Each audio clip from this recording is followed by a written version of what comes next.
Assalamualaikum warahmatullahi wabarakatuh. 92,1 FM Radio Pesona, stasiun informasi terbaikmu. Selamat sore Pesona Inspira, gimana kabarnya nih? Walaupun di luar sana lagi hujan cukup deras ya, semoga Pesona Inspira masih bersemangat. Dan tentunya kali ini Rumpun Padi kembali hadir menyapa dan menemani sore hari Pesona Inspira, yang kali ini agak spesial karena edisi Rumpun Padi tanggal 22 Oktober 2025 akan ditemani sama Valia.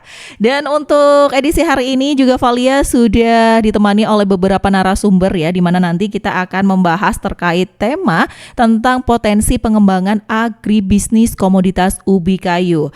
Dan sudah hadir di studio Radio Pesona FM ada Bapak Waljianto selaku anggota Poktan Sari Makmur Desa Randusari Kecamatan Kepil. Halo, selamat sore Pak. Selamat sore. Selamat sore. Semangat ya Pak ya? Insya Allah. Insya Allah semangat. Udah hujan-hujan kesini udah pasti semangat. Selanjutnya ada Bapak Jenny Taufan Prakoso, Koordinator BPP Kecamatan Kepil. Halo, selamat sore Pak Taufan. Selamat sore. Selamat sore. Selanjutnya ini juga ada yang nemenin Valia ya. Jadi Valia nggak yang paling cantik di sini karena sudah beradu kecantikan dengan Koordinator BPP Kecamatan Sapuran, ada Mbak Pipit. Halo Mbak Pipit. Halo Mbak Valia. Halo. Oke, dari tadi kan kita udah menunggu hujan reda, ternyata belum reda-reda juga ya. Dan sebetulnya kita masih punya satu bintang tamu lagi, tapi sambil menunggu bintang tamu yang datang dari kelompok wanita tani Pelita Hati Desa Jolontoro. Jadi kita akan ngobrol dulu dengan Mbak Pipit dan juga Pak Taufan dan juga sekaligus Pak Waljianto terkait potensi pengembangan agribisnis komoditas ubi kayu. Ngomong-ngomong soal ubi kayu nih, mumpung nih ya di sini ada Pak Waljianto yang merupakan anggota Poktan Sari Makmur sekaligus supplier ya Pak ya, betul nggak Pak? Iya. Supplier dari ubi kayu. Iya. Awalnya supplier. Awalnya supplier. Jadi mungkin bisa diceritakan dulu Pak, gimana sih Pak bisa menemukan ubi kayu itu sebagai sesuatu yang bernilai terus mau dijadikan sebagai komoditas dan dijadikan apa ya, bahan-bahan yang ini penting nih, ini bisa nih nilainya lebih, bisa dijadikan singkong keju, singkong frozen dan sebagainya. Awalnya gimana Pak? Berawal itu dari tahun 2010 awalnya itu saya menjajaki untuk bidang ekonomi saya. Yang saya kebetulan senangnya di bidang marketing. Jadi saya mencari komoditi apa yang ada di sekitar kita yang masanya itu nggak habis dalam 1 tahun gitu. Jadi kan saya menjajaki dari awal itu kelapa, terus buah-buahan, sampai terakhir saya ketemu di singkong. Di singkong itu saya ketemu sama temen yang dari Magelang itu, dia salah satu supplier juga di salah satu produk, yaitu di singkong keju D9 di Salatiga. Di situ saya join. Awalnya join, terus saya ditunjuk untuk dari ownernya. Saya ditunjuk untuk jadi supplier sendiri. Saya jalan sendiri dari tahun 2010. Dan awal itu memang agak berat karena untuk spek singkong itu yang harus kita teliti betul, harus empuk, ukurannya juga harus ikut dari aturan perusahaan, dan jika kita juga harus selektif di lapangan kan gitu. Berarti ada kriteria terhadap kualitas dari ubi kayu itu sendiri. Betul sekali. Sebelum menanyakan lebih banyak tentang ubi kayu yang diolah dan akhirnya jadi supplier gitu ya, Valia juga penasaran dulu dengan Bapak Jenny Taufan Prakoso. Halo Pak, selamat sore. Selamat sore. Asli Wonosobo Pak? Tidak, saya aslinya mana? Jogja. Aslinya Jogja. Di Wonosobo udah berapa lama? Dari 2010. Dari 2010, udah lumayan lama itu ya. Valia lebih baru lagi loh. Valia baru masuk Wonosobo 2019, jadi lebih senior dari Valia ya. Karena aslinya Jogja, kemudian ini sebagai koordinator BPP Kecamatan Kepil, gimana awal mula jadi koordinator BPP Kecamatan Kepil sampai akhirnya menemukan Pak Waljianto yang sudah istilahnya kayak mengelola ubi kayu sebaik mungkin gitu. Ya, terima kasih Mbak Valia. Kalau ditanya bagaimana bisa menemukan, sebagai bisa bertemu gitu ya. Jadi saya jadi koordinator di Kecamatan Kepil itu mulai tahun 2022. Sebelumnya saya 11 tahun di Kecamatan Watu Malang, Mm-mm. 7 bulan di Kecamatan Mojo Tengah. Oke. Baru ini sudah tahun ketiga berarti ya di Kecamatan Kepil. Oke, Jadi baik. Pak Aji ini saya bilangnya Pak Aji ya, karena panggilnya Pak Aji ini memang termasuk salah satu petani atau pengolah bahan baku singkong yang konsisten. Jadi memang dari dulu sudah terkenal, walaupun memang usaha ini tidak mudah ya, karena ada pasang surut harga, tapi Pak Aji ini masih tetap eksis dalam pengolahan singkong, terutama untuk frozen ya. Jadi waktu pertama kali ada program kegiatan ini, saya langsung menunjuk Pak Aji karena memang menurut saya beliau yang bisa untuk maju ke acara ini seperti itu. Oke, kira-kira dari sisi penyuluhan apa saja sih hal-hal yang sudah dilakukan untuk menyuluh kegiatan atau usaha dari Pak Aji, Pak? Jadi memang kalau ubi kayu itu sebagian besar memang di Kecamatan Kepil semuanya potensi, hampir semua menanam ubi kayu dari jadi Kecamatan Kepil itu ada 20 desa satu kelurahan, itu hampir semuanya menanam ubi kayu. Jadi Kecamatan Kepil itu memang potensi, cuman kebanyakan petani itu hanya menjualnya bukan olahan. Jadi bahan baku dasar nanti ada yang mengepul, yang ngambil seperti itu. Nah, untuk Pak Aji ini agak unik.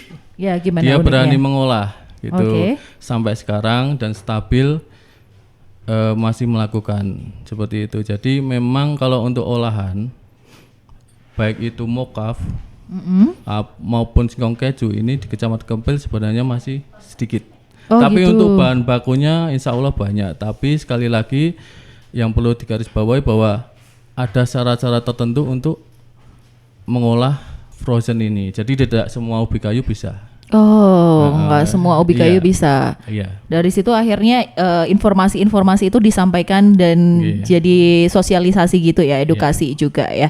Baik, sekarang Valia juga mau menyapa ada satu bintang tamu juga yang akhirnya sudah tiba di studio. Oke, boleh Ibu bicara dekat dengan mic, Bu? Iya, halo selamat sore Bu. Ya, selamat sore. Selamat, iya.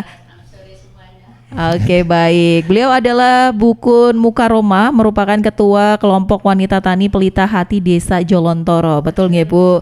Oke, tadi habis kehujanan kayaknya ya. Oke, nggak apa-apa Bu. Oke, karena sambil menunggu Ibu tarik nafas dulu, saya mau nanya dulu sama Pak Aji ya. Oke, mungkin Pak Aji bisa diceritain dulu Pak, kira-kira berdasarkan pengalaman Pak Aji ya, ubi kayu atau singkong nih ya, sebenarnya dari daerah mana aja sih di Kepil atau mungkin di Wonosobo yang bagus-bagus gitu? Kalau untuk jenis singkong itu hampir masuk semua. Hampir masuk semua. Hampir masuk semua. Semua daerah maksudnya? Semua daerah bisa masuk. Cuma karena untuk singkong keju itu punya karakter sendiri. Jadi kalau menurut pengamatan saya dari awal sampai hari ini itu dia maunya yang singkong yang organik. Oh, oke, singkong organik.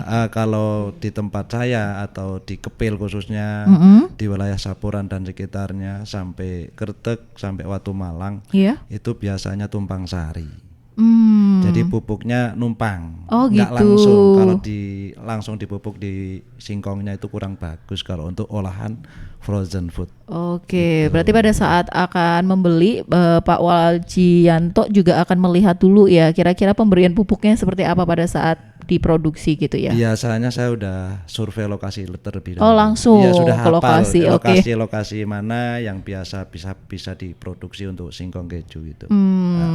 Oke. Biasanya tuh ngirimnya sampai berapa kilo atau berapa ton, Pak? Kalau dulu itu awal-awal saya kirim 2010, puncak itu 2000, mulai naik itu 2012 sampai terakhir itu 2022. 24 kemarin malahan.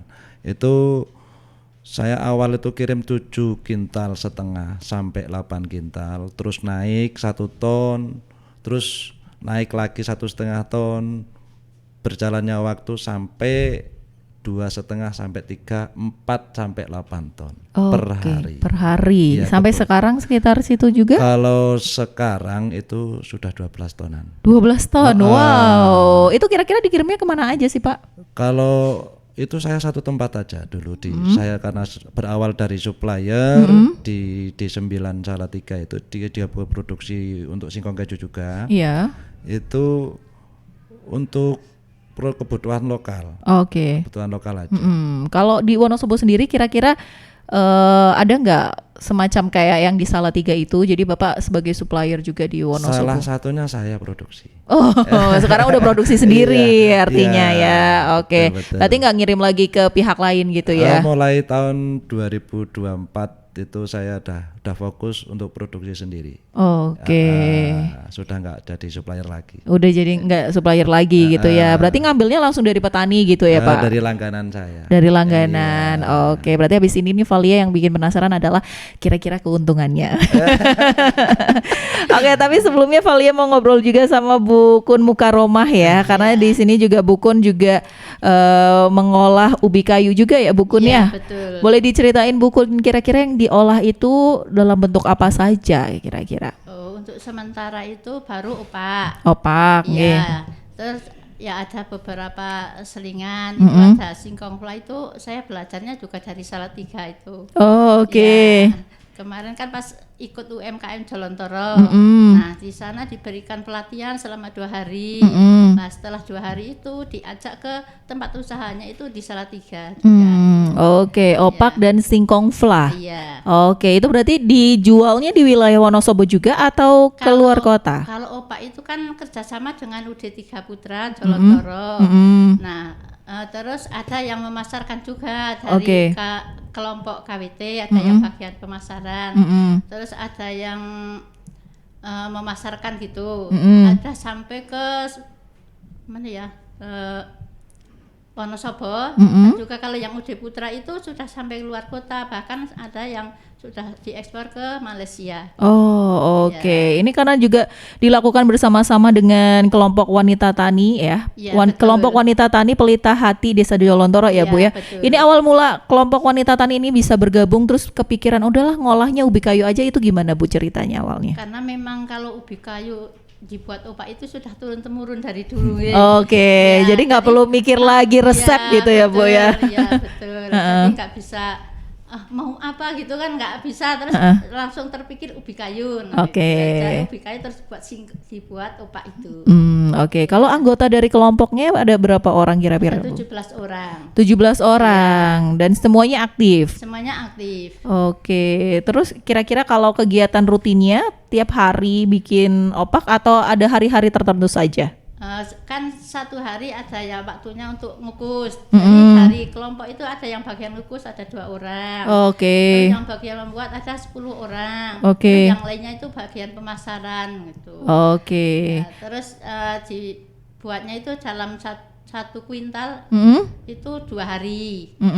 Kadang kalau beli sampai 2 kuintal itu dibuat 4 hari. Oke. Dalam satu hari itu bisa memproduksi 20 kg opak. 20 kg opak dalam satu hari. Tapi tadi bagian-bagiannya udah ada sendiri ya. 2 orang ada yang ngukus, ada yang motong sendiri-sendiri. Oke, terus pertanyaan yang pertama, Valia juga pengen tahu ya, kira-kira akhirnya KWT Pelita Hati bertemu dengan Mbak Pipit nih selaku koordinator BPP Kecamatan Sapuran itu gimana akhirnya? Karena kan dari kelompok KWT Pelita Hati kan sudah dapat binaan, dapat itu dari BPP Pura Martani. Kebetulan Bu Pipit ini kan ketua koordinasi koordinator dari BPP Pura Martani. Mengundang kami untuk ikut di broadcast ini nggih. Oke. Oke, kira-kira sama Mbak Pipit nih ya, sama BPP Kecamatan Sapuran, kira-kira udah mendapatkan dukungan apa saja Bu sejauh ini? Dukungan banyak ya. Terus dulu itu sudah sampai difasilitasi untuk mendapatkan bantuan dari pemerintah provinsi. Nah, itu berupa gedung UPH, unit pengolahan hasil. Terus ada alat-alat, ada penggiling, ada pembuat opak koin, ada dandang dan lain sebagainya untuk kegiatan membuat opak itu. Oke, alhamdulillah ya, Iya, terasa sekali alhamdulillah. bantuannya ya. Bantuannya banyak sekali, alhamdulillah. Mbak Pipitnya udah senyum-senyum, alhamdulillah, bagus jawabannya. Oke, untuk pesona Inspira yang mau bertanya ya, boleh loh, boleh langsung ke para koordinatornya atau juga boleh ke Bukun dan Pak Aji atau Pak Waljianto. Dan setelah komersial break berikut ini, Valia masih akan kembali hadir di Rumpun Padi. Tentunya pesona Inspira nggak boleh pindah channel, tetap harus di 92,1 FM. 92,1 FM Radio Pesona, stasiun informasi terbaikmu. Rumpun Padi kembali nemenin Pesona Inspira, masih barengan sama Valia. Tentunya kita masih ngobrolin seputar potensi pengembangan agribisnis komoditas ubi kayu. Dan saat ini masih ada 3 bintang tamu Valia ya, yang lagi ngobrolin terkait ubi kayu ya. Ubi kayu atau yang kita biasa kenal dengan singkong, dulu tuh cuma dianggap sebagai alternatif aja, tapi sekarang menjadi komoditas yang bernilai tinggi dan jadi sumber ekonomi baru di tingkat desa. Bahkan ada peluang agribisnis yang bisa diperoleh dari ubi kayu atau singkong. Misalkan bisa diolah menjadi singkong frozen atau juga singkong keju. Dan saat ini sudah hadir bersama Valia ada Bukun Mukaromah selaku Ketua Kelompok Wanita Tani Pelita Hati Desa Jolontoro. Terus juga ada Bapak Waljianto, anggota Poktan Sari Makmur Desa Randusari Kecamatan Kepil. Ada juga Bapak Jenny Taufan Prakoso, Koordinator BPP Kecamatan Kepil. Dan juga ada di belakang Valia ya yang tidak terlihat ada Mbak Pipit selaku Koordinator BPP Kecamatan Sapuran. Oke, langsung aja Valia mau ngobrol-ngobrol lagi. Yang pertama mungkin dengan Bukun Mukaromah ya. Tadi kita sudah ngobrol soal opak ya Bu ya, yang betul. merupakan olahan dari ubi kayu yang dihasilkan oleh KWT dari Bukun ya. Iya, betul. Kira-kira opak dari Jolontoro ini apa sih bedanya dengan opak-opak yang lain Bu? Opaknya itu beda rasanya. Oh, Kata rasanya gimana? orang-orang, Iya. Gimana Bu, lebih gurih, lebih gurih, renyah? iya. Tapi juga tergantung varietas singkongnya juga. Kalau singkong yang sudah tua, umurnya itu paling tidak 1 tahun lebih dikit, itu lagi baik-baiknya dibuat opak. Oke. Nah, karena kalau opak singkong palingka itu dibuat opak itu singkongnya kan atos gitu. Ya itu keras. Nah, nanti pas diolah itu ditambahkan air, jadinya opak itu empuk. Oh gitu caranya. Iya. Kalau singkongnya yang mengandung air itu suka opaknya digoreng nggak bisa merekah dan juga terasa kaku. Oh oke, baik. Jadi ternyata ada tips dan triknya juga ya dalam mengelola singkong gitu. Kalau misalkan dalam mengelola singkong itu kira-kira Bu dalam 1 hari kan tadi sudah disebutkan bahwa 20 kg kurang lebih ya. Iya. Tapi kalau pemasarannya kira-kira dalam 1 hari itu bisa laku berapa kilo Bu? Kan kita pemasarannya itu kan setelah selesai yang 2 kintal itu 4 hari baru kita jual. Kita juga bekerja sama dengan UD 3 Putra yang sudah sampai itu luar negeri itu. Terus ada yang memasarkan itu kita titip di Tanjung Sari Land juga ada. Oh gitu, Ya. oke. Jadi kongsi dengan beberapa pihak ya Bu ya, Iya. baik. Terus kalau dalam hal pengembangan opak singkong, kira-kira selain opak singkong nih, ubi kayu mau ada ide-ide lain diolah lagi sebagai produk lain nggak Bu dari pihak KWT Pelita Hati? Sementara baru singkong fla sama opak itu. Terus yang sudah saya buat itu mangleng juga. Mangleng. Iya. Mangleng boleh dijelasin Bu kayak gimana? Kalau mangleng itu singkong yang sudah dikukus. Tapi singkongnya itu justru yang singkongnya keras, nggak begitu mempur yang dibuat gitu. mangleng itu. Oh. Kalau mempur itu digorengnya itu nggak bisa renyah. Oh, Nah, berarti bentuknya kayak keripik juga, kering juga ya Bu ya. Iya, itu setelah dikukus, setelah dingin kita potong-potong kecil, nah terus digoreng. Gorengnya langsung dibumbui itu. Oke, kalau Itu singkong mangleng. fla itu tadi berarti dalam bentuk frozen juga atau kering juga? Kalau singkong fla itu di frozen juga bisa. Bahkan bisa tahan 1 bulan kalau di frozen. Oke. Nah itu singkong kan dikukus dulu, setelah dikukus dipotong-potong. Nah terus kita kukus direbus pakai air pandan, daun pandan. Baik. Terus kita kasih santan, susu gitu. Nah setelah mateng kita kasih fla itu di lain setelah di tempat baru oke. dikasih fla Oke. sama keju di atasnya itu. Setelah dikemas baru ditambahkan fla Iya. gitu ya. Nanti jenengan bisa nyoba, saya sudah bawa. Asik, enak banget nih. Sayang ya Pesona Inspira nggak bisa dibagiin ya. Mohon maaf, cuma buat Valia aja. Oke, karena di sini kita lagi ngobrolin seputar potensi dari ubi kayu ya. Mungkin ada tantangan tersendiri Pak Taufan ketika sebagai penyuluh ya terhadap edukasi terkait ubi kayu. Kira-kira hal paling besar atau tantangan paling besar dalam pengolahan ubi kayu itu apa sih Pak Taufan? Pengolahan ya, sebenarnya tidak tentang berarti jadi setiap produk itu bahan dasarnya walaupun ubi kayu tapi tidak semuanya bisa masuk, itu tantangannya. Oh, jadi gitu. misal kayak frozen ya, singkong keju itu memang ubi kayunya harus yang organik. Kalau dia ada sedikit nanti pupuknya pakai pupuk kimia itu tidak bisa maksimal hasilnya. Mungkin begitu juga berbeda dengan jika kita mengolah mokaf ataupun tiwul, itu nanti ada begitu juga opak, itu ada spesifik varietas ubi kayu tertentu yang digunakan, jadi tidak sama. Itu tantangannya di situ. Sebenarnya lebih ke pasarnya sih, pasar pemasaran pengolahan ini. Oke. Bagaimanapun juga yang namanya pengolahan itu berawal dari melimpahnya bahan baku biasanya. Oke. Jadi bahan baku melimpah, harganya rendah, otomatis kita pelaku usaha atau petani berpikir ulang bagaimana cara untuk menambah nilai bahan baku tersebut. Lah salah satunya dengan pengolahan. Mungkin dengan diolah, dikemas dengan yang baik, itu nanti harganya jadi lebih mahal. Oke. Seperti itu.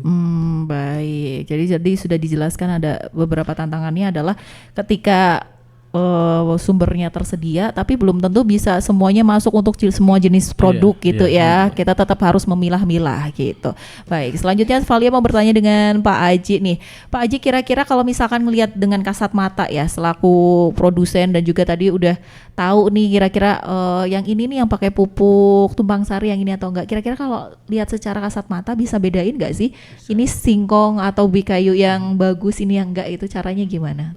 Dari sepanjang pengalaman saya, insya Allah bisa. Ciri-cirinya gimana Pak? Boleh jelasin? Ciri-cirinya kulit ayamnya itu agak terkelupas. Satu, Oh, itu yang bagus. yang bagus. Oke. Terus tidak lentur, kalau di tekuk itu enggak lentur. Oh, oke. Dia pasti pecah. Oke. Iya. Terus Oke. dari rasa singkong itu kalau dikenyam itu dimakan itu rasa patinya terasa. Patinya banyak gitu. Oke, patinya banyak terus Iya. kulitnya itu tadi bisa dikelupas gitu ya. Bisa ngelupas sendiri biasanya. Ngelupas sendiri.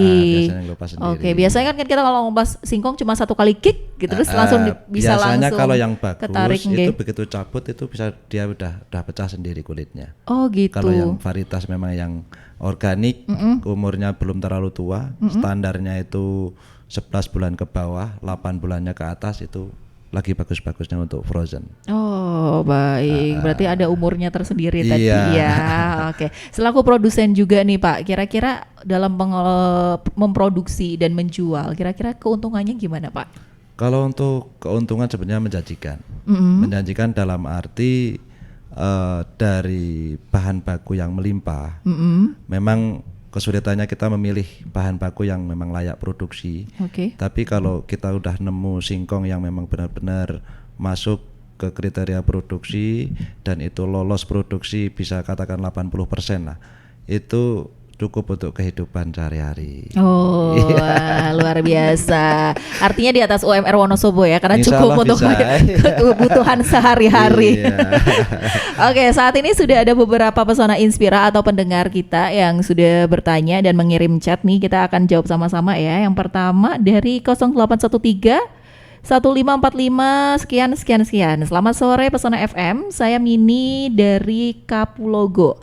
Izin bertanya, untuk pemilihan singkong frozen secara visual bisa dilihat singkongnya yang bagaimana Pak? Kadang kan ada yang pahit singkongnya, gimana tuh Pak?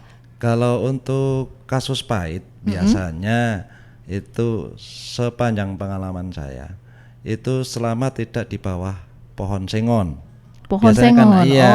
Oh. Satu di bawah pohon sengon, dekat sama pohon sengon atau dekat sama pohon pisang. Oh, berarti ngefek ya. Tanaman Ngefek di sekali. sebelah-sebelahnya tuh berefek ya terhadap berefek rasa. sekali. Karena pengalaman saya selama goreng singkong frozen itu, kalau yang pahit biasanya berbusa. Oh, kalau pahit berbusa. Pas Kita goreng. kita nggak mungkin cross check satu-satu dari 1 kintal sampai sekian kintal yang Keburu kita produksi. kekenyangan ya, Pak? Iya, kita nggak mungkin. Paling kita sampling aja. Oke. Tapi begitu kita ketemu masalah di penggorengan itu kok berbusa, itu biasanya pahit. Oh, Kita oke. cross check lagi otomatis. Kita harus cross check satu-satu baru kita bisa produksi lagi, lanjutkan produksi gitu biasanya. Oke, berarti kalau udah ngegoreng ada buih-buihnya Iya, berarti udah pahit, berarti iya. udah ganti aja Udah gitu ganti. ya. Itu minyak langsung ganti itu semua. Minyak langsung ganti karena kalau Iya. nggak nanti nyebar ke singkong yang Iya, bagus itu gitu ya. resiko tinggi. Oke. Baik, selanjutnya ada lagi nih dari 08522691 sekian. Selamat sore Pak Aji. Saya dari KWT Kelurahan Kepil nih. Kayaknya temennya Pak Aji ya. Mungkin. Mau bertanya Pak, singkong daerah mana di wilayah Kepil yang bagus untuk singkong frozen? Secara garis besar Kepil itu hampir semua. Hampir semua bisa dipakai untuk produksi singkong keju atau frozen. Selama catatannya umur tidak lebih dari 1 tahun. Terus tadi untuk cara makannya dari singkong itu pemupukan itu organik. Oh, oke. Terus selama itu juga nggak nyerat. Karena memang singkong keju itu khususnya yang produk untuk frozen itu dia nggak boleh pahit, nggak boleh nyerat, nggak boleh terlalu tua, terus nggak boleh tengahnya bening. Tengahnya bening emang ada Iya, ya Pak ya ada. singkong yang Itu tengahnya kalau bening? biasanya kasusnya itu daunnya sebelum dicabut itu sudah dipapal dulu, sudah dipotong dulu, diambil gitu. jalan dulu, itu udah pengaruh sekali. Oh gitu, Iya, ngefek ternyata ngefek banyak hal sekali. yang ngefek Iya, ya. banyak hal. Makanya saya pengalaman dari tahun 2000, saya mengolah itu dari tahun 2014 sampai hari ini pengalamannya sama. Itu udah bisa dibuktikan di mana-mana, insya Allah sama. Oke, terima kasih Pak Aji untuk jawabannya. Selanjutnya ada pertanyaan untuk Bukun nih Bukun. Iya. Sore Mbak Valia, maaf baru nyimak, saya Titi di Jarak Sari. Mau tanya ke Bukun Mukaromah. Sebagai KWT, bagaimana upaya untuk meningkatkan ekonomi dalam mengembangkan ubi kayu, Bu? Ya kan ubi kayu selain buat opak juga biasa buat seperti singkong flan nggih. Ada yang bisa buat singkong frozen macam-macam.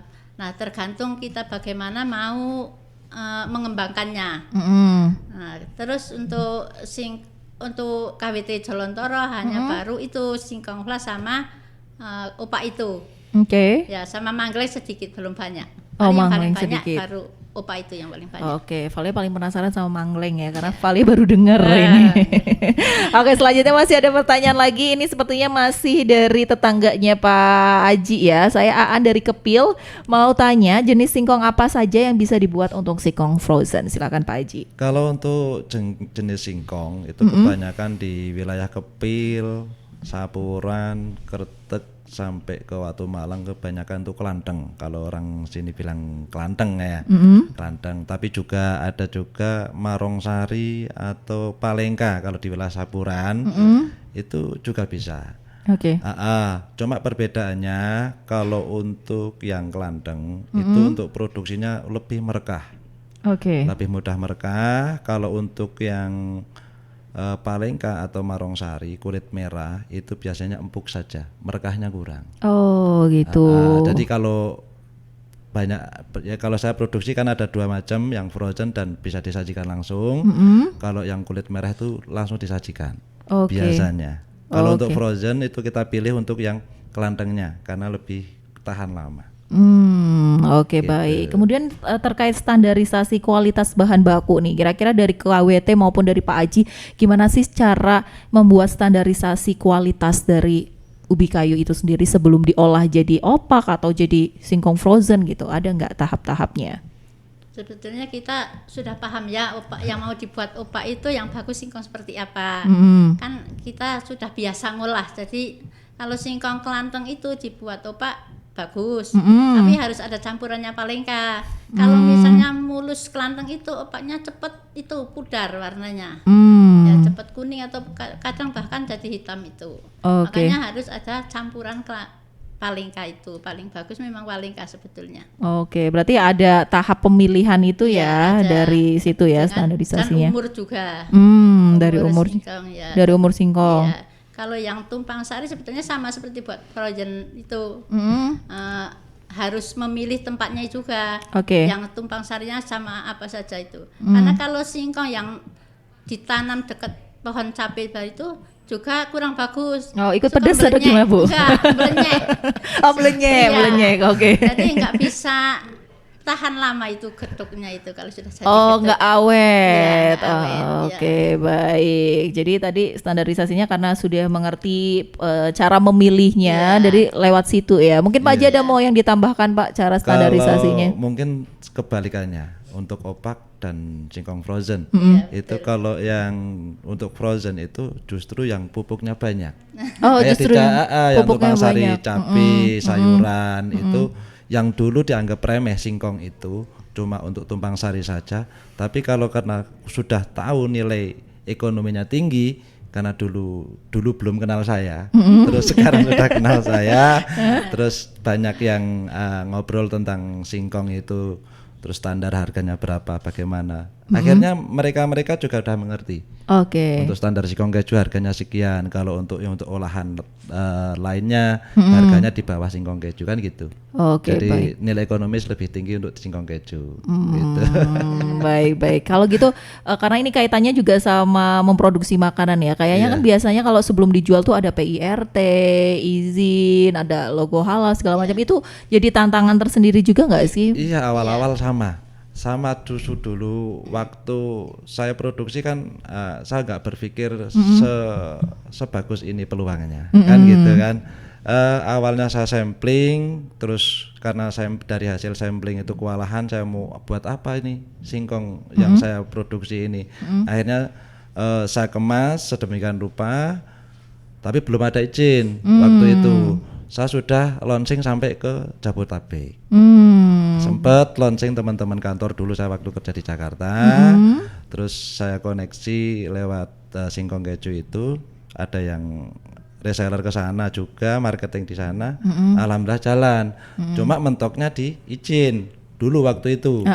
Mentoknya di izin, saya belum punya izin edarnya. Belum punya merek yang baku. Dalam arti akhirnya saya bikin merek, saya urus izin. Alhamdulillah hari ini sudah lengkap. Alhamdulillah lengkap. Iya, dari PRT, dari apa namanya halal, juga pokoknya dari unsur-unsur perizinan alhamdulillah sudah lulus semua, lengkap semua. Oh iya, mereknya apa ya Pak? Untuk merek, untuk produksi saya itu yang saya produksi di Randusari Kepil itu dengan merek Telo Mukti. Telo Mukti. Iya. Ada makna filosofinya milih nama itu nggak Pak? Ada. Apa itu tuh, Pak? Telo Mukti untuk bagi saya karena nama itu juga doa. Harapan saya dengan usaha singkong, saya kalau bahasa Jawanya itu mukti itu ya mukti. Kita berkecukupan dalam hal di semua sisi itu kita terpandang lah. Mukti itu kita sudah di atas rata-rata, bahasanya kan kayak gitu. Oke, baik. Harapan dan doanya Harapan, dimasukkan iya. dalam brandnya ya. Iya. Baik, kalau Bu Kun Bu dari KWT Tani Pelita Hati, kira-kira pada saat mengurus PIRT dan label halal dan perizinan lainnya gimana Bu? Kira-kira apakah memang sudah dibagi-bagi atau sudah dapat dukungan atau bantuan untuk mengurus itu juga? Ada bantuan untuk ngurus itu kan, ada yang dari desa itu ada datang ke desa untuk mengurus PIRT dan lain sebagainya. Nah terus kita datang ke balai desa, terus diuruskan juga. Oke, jadi memang ada yang membantu gitu ya. Oke, alhamdulillah nggak ada terkendala terkait perizinan Nggak gitu. ada. Selanjutnya Valia mau bertanya lagi sama Pak Taufan ya. Kayaknya sudah gerak-geraknya. Aduh, sampai kapan ini saya duduk di sini? Jadi saya kasih pertanyaan dulu ya. Satu pertanyaan untuk Pak Taufan. Dalam penelitian agribisnis ya, kolaborasi lintas pihak antara petani, penyuluh dan juga pelaku industri kecil kayak Pak Aji dan Bu Kun, faktor kunci keberhasilan dari nilai singkong itu sendiri itu adalah kolaborasinya. Bagaimana kolaborasi tersebut berjalan di daerahnya Pak Tovan nih? Khususnya di Kepil dulu deh, baru nanti ngobrolinnya di Wonosobo kalau bisa. Baik, terima kasih. Kalau tingkat BPP kita memang ada pembinaan di tingkat kelompok tani. Dan itu kan kebetulan Pak Aji juga masuk ke dalam kelompok tani. Di situ memang tidak hanya membicarakan ubi kayu, tapi kita membina itu keseluruhan tentang tanaman pangan atau pertanian. Ya, itu nanti apabila dari BP ada informasi, ya seperti informasi yang simpel seperti PIRT cara membuat itu kita sampaikan waktu pertemuan kelompok tani. Itu nanti juga feedbacknya dari kelompok tani kalau ada masalah juga nanti ke kita di BPP, nanti kita bantu untuk memecahkan masalah, termasuk yang biasanya kalau produksi sih mereka sudah bisa ya, cuman di pemasaran itu kadang-kadang juga minta saran ke kita. Jadi kita sama-sama menguntungkan antara BPP dengan kelompok tani seperti itu. Oke, baik. Jadi memang sudah ada upaya-upaya untuk kolaborasinya itu nggak cuma soal menyuluh saja gitu ya. Oke, baik. Ini masih ada 2 pertanyaan dari Pesona Inspira nih. Yang pertama dari Budiono di Kepil. Mau tanya, kalau saya rencana produksi opak, apakah bisa didampingi untuk produksi dan pemasarannya bisa diarahkan nggak Bu? Mungkin boleh Bu Kun dijawab. Ini Pak Budiono kayaknya tertarik untuk produksi opak juga. Kira-kira bisa didampingi nggak produksinya dan pemasarannya bisa dibantu diarahkan nggak? Kalau produksi mungkin bisa, tapi untuk pemasaran mungkin belum bisa. Karena untuk saya sendiri masih menjangkau yang lebih banyak lagi, belum sampai. Oke, berarti untuk pemasaran lagi, iya. Siap. Untuk pemasaran berarti bisa belajarnya sama Pak Aji ya. Boleh belajar sama Pak Aji nanti. Selanjutnya masih ada lagi nih dari siapa nih? Assalamualaikum warahmatullahi wabarakatuh. Selamat sore Pesona Inspira. Saya Muhammad Hairul dari Poktan MJA. Mau nitip salam aja buat Kepala Koordinator dan PPL BPP Pura Martani dan BPP Kepil, terus semangat dalam mendampingi para petani. Mau bertanya, apakah limbah dari olahan ubi kayu bisa atau aman untuk dimanfaatkan pakan ternak kambing seperti kulitnya misalnya? Terima kasih. Monggo, siapa saja yang boleh bisa menjawab, Ibu? Itu bisa. Bisa. Ya, kan saya juga ada kambing, terus dikasih kulit, tapi kulitnya itu dicuci dulu kalau di tempat saya. Oke. Ya dicuci, dibersihkan itu, terus dijemur, baru dikasihkan ke kambing. Jadi dalam keadaan bersih. Oke, baik. Setahu saya kan kalau kulit dari ubi kayu atau singkong itu ada kayak semacam 2 lapisan. Satu kan yang coklat, satu yang dalamnya. Jadi kulit arinya dibuang, yang ada tanahnya itu. Oh, oke. Yang dalamnya itu yang bisa buat pakan gitu ya. Betul. Baik. Artinya banyak manfaatnya juga sampai ke kulitnya. Oke, Pak Muhammad Hairul sudah terjawab ya pertanyaannya. Untuk yang masih ingin bertanya boleh setelah ini Vali akan break sebentar sebelum akhirnya kita harus closing, dan sebelum closing misalkan masih ada pertanyaan boleh silakan di 0823 2383 9996. Sementara nggak boleh pindah channel, harus tetap di 92,1 FM. Sesaat lagi kita simak dialog bersama Dispa Perkan Wonosobo dalam sajian Rumpun Padi, rumpi untuk pangan pertanian dan perikanan Indonesia.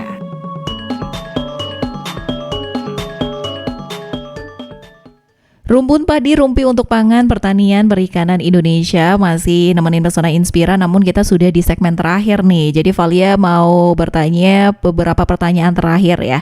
Pertama mungkin untuk Bu Kun dulu ya. Bu Kun, kira-kira Bu Kun, sorry saya belum naikkan mic-nya ini ya. Kira-kira kalau di KWT-nya Bu Kun ya, apakah ada regenerasi anggota biar ada keberlangsungan produksi opaknya, Bu? Ada, Bu. Ada ya? Oke, itu biasanya setahun sekali atau rekrut untuk member barunya itu gimana? Enggak. Gimana? Kan ini KWT berdiri baru tahun 2018. Iya. Nah, terus baru beberapa kali ganti, 2 kali sekitarnya. Oh, 2 kali. Untuk kepengurusannya itu atau anggotanya? Anggotanya. Pengurusannya masih yang seperti semula. Oke, berarti kalau misalkan ada yang setelah ini ada yang mendengarkan siaran ini pengen gabung ke KWT biar tahu caranya mengelola opak opak dari singkong gitu ya. Kira-kira gimana caranya Bu untuk jadi anggota KWT? Untuk dari desa lain. Dari desa Ibu misalkan, tapi sebelumnya belum gabung gitu. Ya nggak apa-apa kalau misalnya mau gabung. Ada syarat-syarat yang perlu dibawa mungkin? Tidak ada. Nggak ada ya. Nah, hanya kita bisa bekerja sama dengan baik gitu saja. Oke, kalau base campnya Bu mungkin bisa dikasih tahu di mana kira-kira? Di RT 03 RW 01 Desa Jolontoro. Oke, jadi untuk ibu-ibu di rumah atau teman-teman ya yang pengen gabung atau melihat produksi opaknya Bukun kira-kira seperti apa bisa langsung datang ke alamat tadi yang Iya, disebutkan. betul, iya. Baik, selanjutnya Valia mau bertanya dengan Pak Aji karena sudah punya produk yang ada brandnya sendiri gitu ya, dengan brand Telomukti. Kira-kira gimana sih kunci suksesnya untuk menjaga kepercayaan konsumen terhadap mereknya Bapak sendiri nih, Telomukti? Kalau untuk saya pribadi, untuk mempertahankan dari pertama itu kualitas dari bahan baku dan juga kualitas rasa. Baik. Mungkin kedepannya kita tinggal untuk pengembangan saja untuk pemasaran. Oke. Terus kalau harapannya Pak Aji nih untuk generasi muda, setelah Pak Aji melalui beberapa fase ya, pertama jadi supplier, kemudian akhirnya jadi produsen juga. Harapannya untuk generasi muda terhadap agribisnis lokal ini gimana nih Pak? Terlebih dalam pembudidayaan atau pemanfaatan ubi kayu. Kalau untuk generasi selanjutnya di bawah saya mungkin ya, itu untuk penyemangat mungkin saya bisa berikan kata-kata untuk hari ini. Jangan takut untuk berkreasi dan berkarya. Oke. Kita cintai produk kita sendiri untuk komoditas yang ada di sekitar kita yang bisa mengangkat harkat hidup kita. Wes, oke. Kata-kata hari ininya cakep.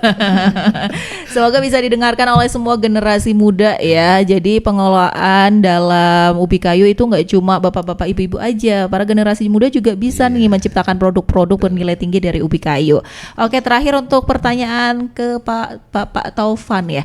Kira-kira pesan yang ingin disampaikan kepada para pengolah ubi kayu gitu Pak? Ya, pesannya singkat saja. Jangan takut untuk berkarya. Bila jatuh satu kali, bangunlah dua kali. Oke. Sama itu. Balaslah dua kali lah. Oke.